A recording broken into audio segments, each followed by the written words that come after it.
I had a dream last night that I was interviewing Donald Trump. We were walking somewhere and I was trying to get, I told Mr. Trump, here's my advice to him, by the way. Will you promise a litmus test for judges that you appoint to the Supreme Court and say to them, I want you to tell me to my face that you will vote to overturn Roe, yes or no? All right? And number two, will you use your bully pulpit to call for the impeachment of the judges who voted in the Obergefell case? Yes or no? The Obergefell case is the homosexual marriage case. So if Trump would do that, see, right now, here's what Trump has tapped into. Ready? He's tapped into the rage about immigration, tapped into the rage against the media.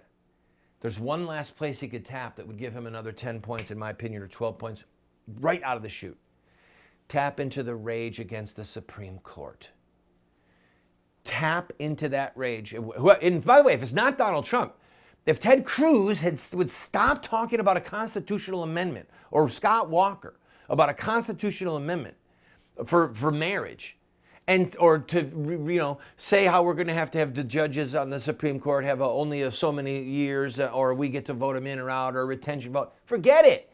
You've got a solution in the Constitution right now. It's the I word: impeach. Introduce articles of impeachment. The dissenting judges in the Obergefell case said that, in so many words, that Obergefell would lead to civil war. Okay? Read the dissents yourself and you'll see. They've said in so many words, this is a coup. It's a coup of our government and it's going to lead to civil war. So if Trump or anyone else wants to go like this, there's another taproot out there of rage. Prayer out of the schools, Supreme Court. Bible out of the schools, Supreme Court. Flood of pornography, Supreme Court. Birth control, Supreme Court. Child killing, Supreme Court. Forced busing, Supreme Court. The homosexual marriage, Supreme Court. These things that have been so... forced busing was turbulence for our culture. It was unjust. Forced busing was unjust. But beyond that, all these other things are immoral.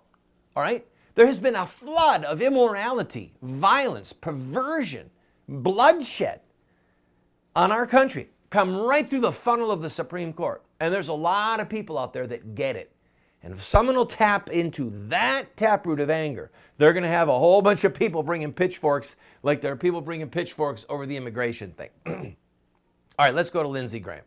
Lindsey Graham, who is a cowardly man. Lindsey Graham is why we have Kagan and Sotomayor on the Supreme Court. Because when he was on the Judiciary Committee, he refused to oppose them, refused to ask them hard questions. He could have stopped their nominations, okay? Instead, we've got two judges that voted for homosexual marriage. So Lindsey Graham is going, we need to have, Donald Trump is going to ruin the whole party. What he's doing and saying right now is now going to reflect on the entire Republican Party. He's like a guy who's driving in a car and going through a crowd and injuring people. Someone's got to get him out of the seat. Get him away from the wheel of the car. No, Mr. Graham, you have hurt the party, okay? But you've hurt the party by being the guy who's supposed to be leading, supposed to have integrity, supposed to be showing guts, and you're sitting on the pavement. Somebody's got to get Donald Trump out of the driver's seat.